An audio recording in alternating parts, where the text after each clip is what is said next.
Alright, top of the morning to you. Wherever you're listening to us right now. It's that time again for AM Sport on Impact Business Radio 92.5FM. The Breakfast Sports Show on radio. Time to take a look into all of the news going around in the world of sport. I am Kenny Babidele. Let's get down to business. Starting from the aftermath of that encounter between Nigeria and Ghana. As the World Cup qualifiers, remember Nigeria won't be at the Mundial later this year after being thrown out by the Black Stars of Ghana. The Nigerian Football Federation has expressed shock and sorrow over the death of FIFA and CAF medical officer Dr. Joseph Kapongo, who died after the game. And I quote, "We are terribly shocked at this sad development. The NFF commiserates with World Football Body, FIFA, and the Confederation of African Football and the Football Association of Zambia, the family of Dr. Kapongo, on his sudden death. His death pains us very much and we are in a state of shock." That's the statement coming from NFF. Alright, Dr. Ozi Salami told the NFF that the incident happened when Dr. Salami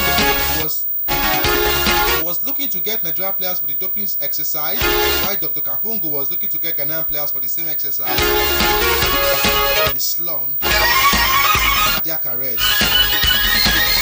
That's not really a good word. God give the family the fortitude to bear the irreplaceable loss. The Super Eagles vice captain William Troost-Ekong has apologized to Nigerian fans following the team's failure to secure a place at the World Cup in Qatar. The Super Eagles forced the Black Stars to a 1-0 in the second leg at the Moshood Abiola Stadium, which means they'll be out of the tournament. That is William Troost-Ekong, who scored the penalty and gave Nigeria that equalizing goal against the Black Stars of Ghana.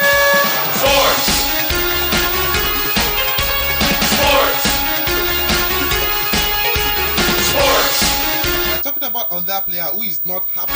Victor Osimhen said he's disappointed and left dumbfounded after Super Eagles failed to book a ticket for Qatar World Cup later this year. The Eagles needed a win against Ghana to qualify for the World Cup after playing a goalless draw at Baba Yara Stadium in Kumasi last Friday, but they could only manage a 1-0 draw, which means the Black Stars qualified at the expense of Nigeria. And for Osimhen, he's not happy.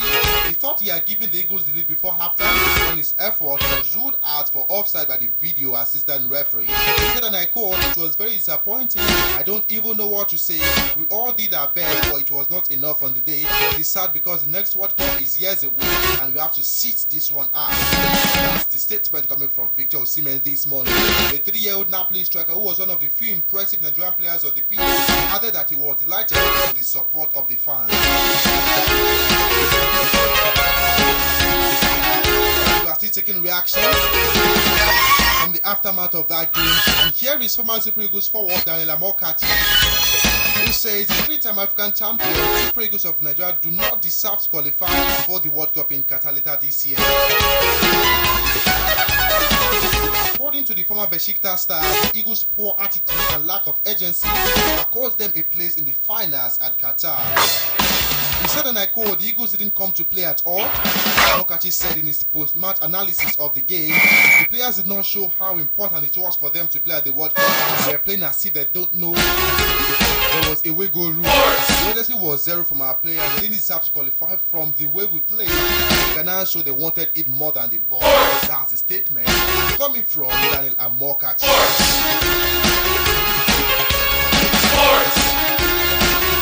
Meanwhile, Ghanaian journalist Richard Akampo has sensationally revealed that some football fans in the country did not initially want Black Stars to qualify for the World Cup. Despite the wide celebration in Ghana, Ghanaian journalist Akampo said home fans weren't initially in support of their team.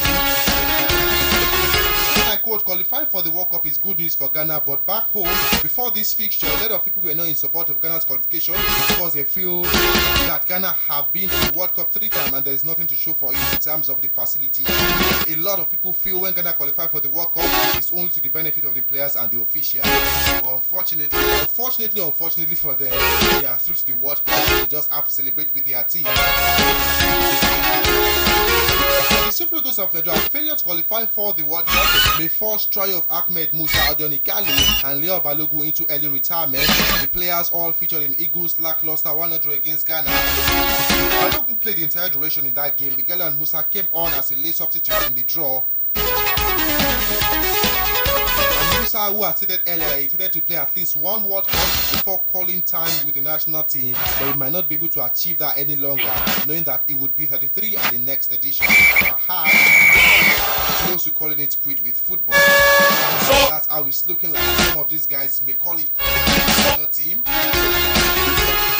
after failing to qualify for the World Cup. Alright, one team who have qualified for the World Cup, two teams rather, United States and Mexico, booked their place in the World Cup finals in Qatar after securing result needed to claim the last automatic qualifying place for the CONCACAF region. United States were beaten by Costa Rica in San Jose to finish fourth in the standings, while Mexico East passed El Salvador 2-0 in Mexico City to finish second overall. Costa Rica finished in the qualifying fourth place and will face New Zealand in a playoff for a World Cup berth. Canada, who completed their successful qualifying campaign with a 1-0 defeat in Panama on Wednesday, have already qualified for the World Cup on Sunday. As for Canada, good one for them.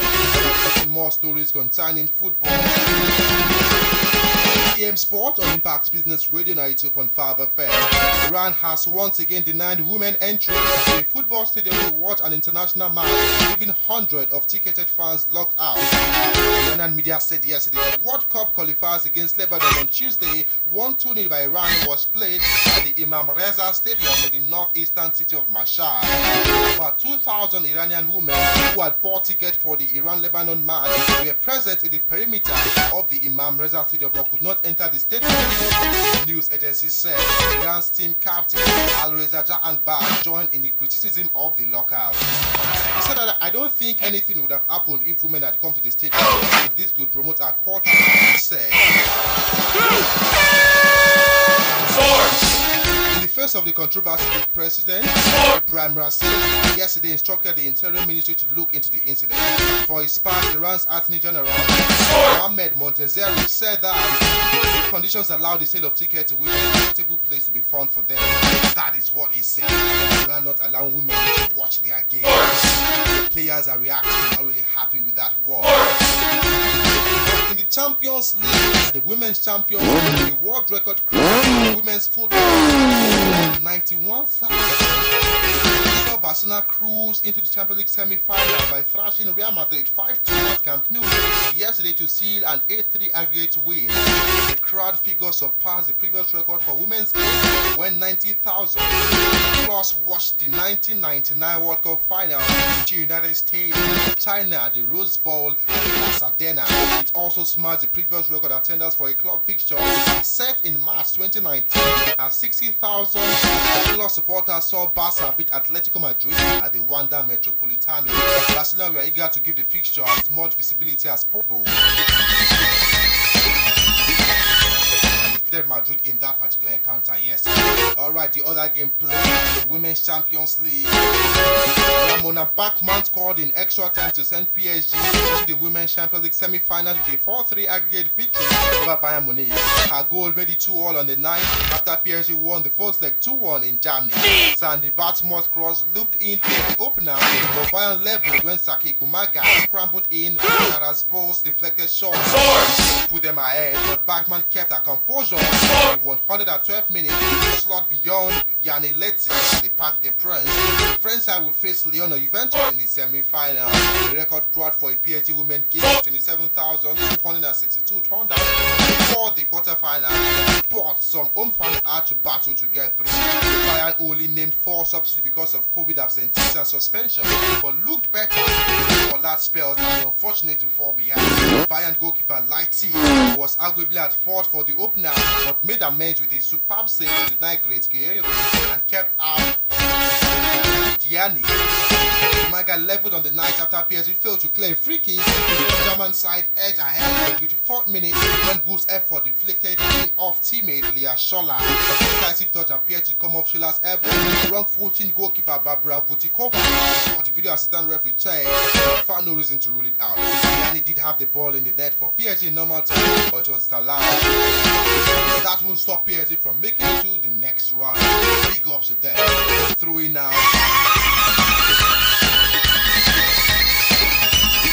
Bayern Munich in that that encounter. Talking about other stories in football, this one has got to do with former United player with Van Nistelrooy, who has been appointed as a new boss for PSV Eindhoven.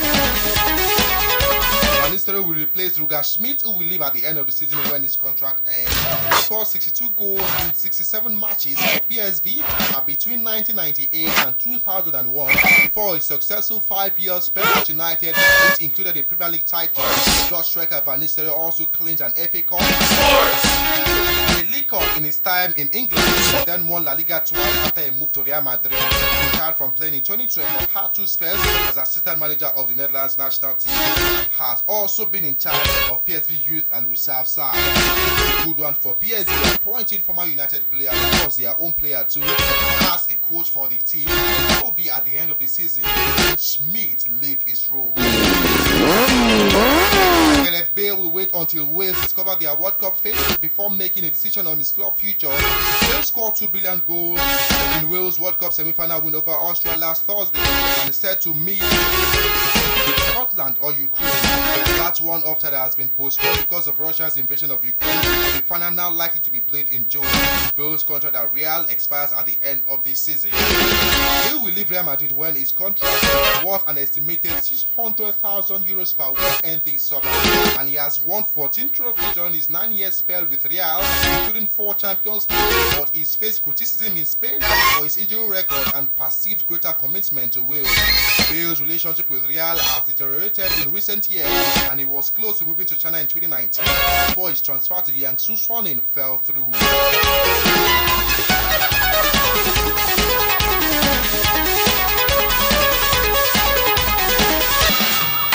Sports on Impact Business Radio 92.5FM, the Breakfast Sports Show on radio. I am Kenny Bamdi. Let's take a look at teams that have qualified for the World Cup already.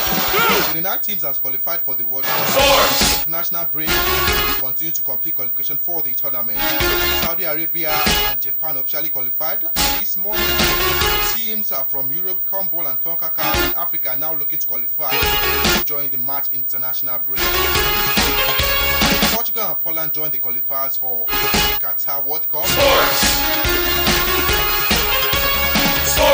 Qatar, Germany, Denmark, Brazil, France, Belgium, Croatia, Spain, Serbia, England, Switzerland, Netherlands, Argentina, Iran, South Korea, Japan, Saudi Arabia, Ecuador, Uruguay, Canada, Ghana, Senegal, Portugal, Poland, Morocco, Tunisia, Cameroon, Mexico, and United States. These teams.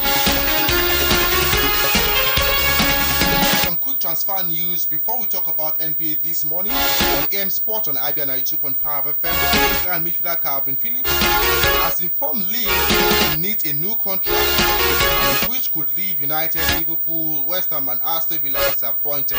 Alright, France forward Anthony Martial could be used as a make-weight in a deal to sign England captain Harry Kane from Tottenham.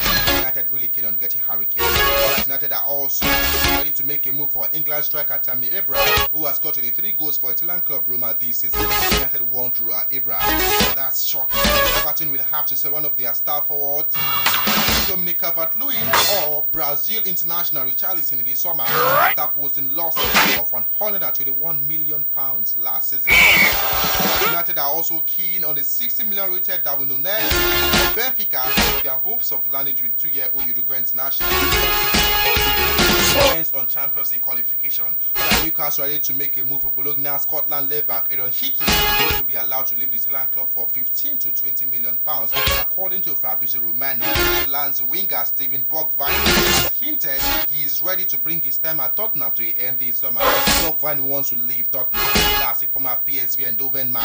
The Czech Republic, 6-year-old striker Patrick Schick, who has been linked with a move to either Arsenal or Barcelona, will not be leaving Bayer Leverkusen, says the club's chief executive. Chelsea and France midfielder N'Golo Kante turned on an approach from PSG in January to the French champions in the summer. AC Milan are considering a move for Real forward Marco Asensio after being put off by 26-year-old Spain's international wage demand.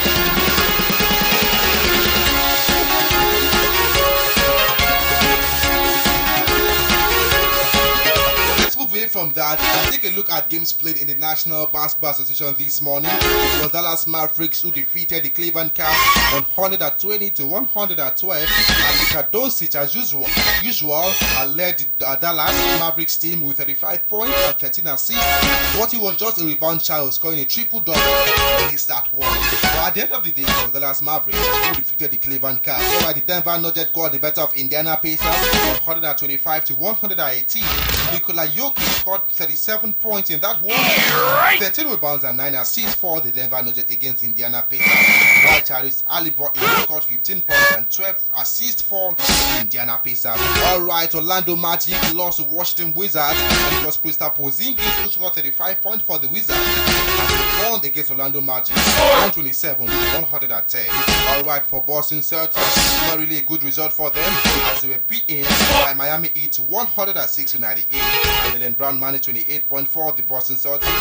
Bam Adebayo, whose performance helped the Heat beat Boston, scored 17 points and 12 rebounds for them. Charlotte Hornets got the better of the New York Knicks 125 to 114, and Miles Bridges scored 31 points for the Hornets, while the Frenchman Evan Fournier got 30 points for the New York Knicks. The Toronto Raptors who defeated the Minnesota Timberwolves 125 to 102. Anthony Edwards got 24 for the Wolves.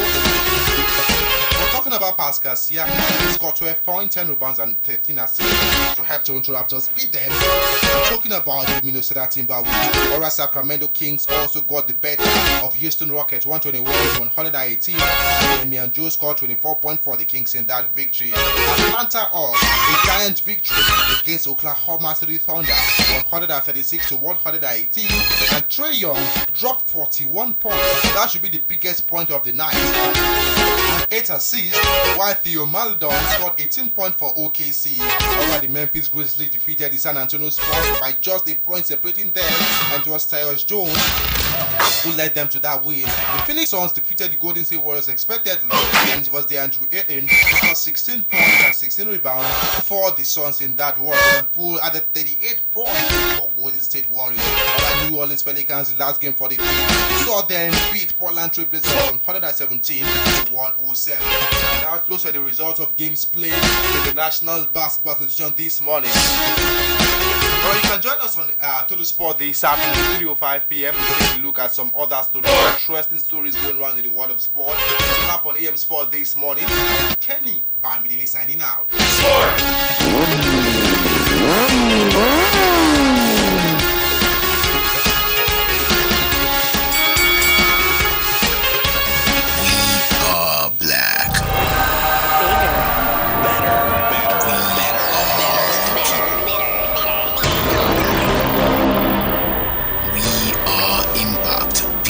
Radio 92.5FM, the only business radio in Southwest I wanna Nigeria. take a picture, so this will last longer for me. Yeah, take my secrets, got them like precious money. I never want to hear you quiet, so I write songs for you. And I believe, yes I believe, I'm falling for you like a thief, breaking the knees. Cause when I see you, I feel to steal the keys to your heart again. Yeah, yes I believe, I'm falling for you like a thief, breaking the knees. Cause when I see you, I feel to steal the keys to your heart again.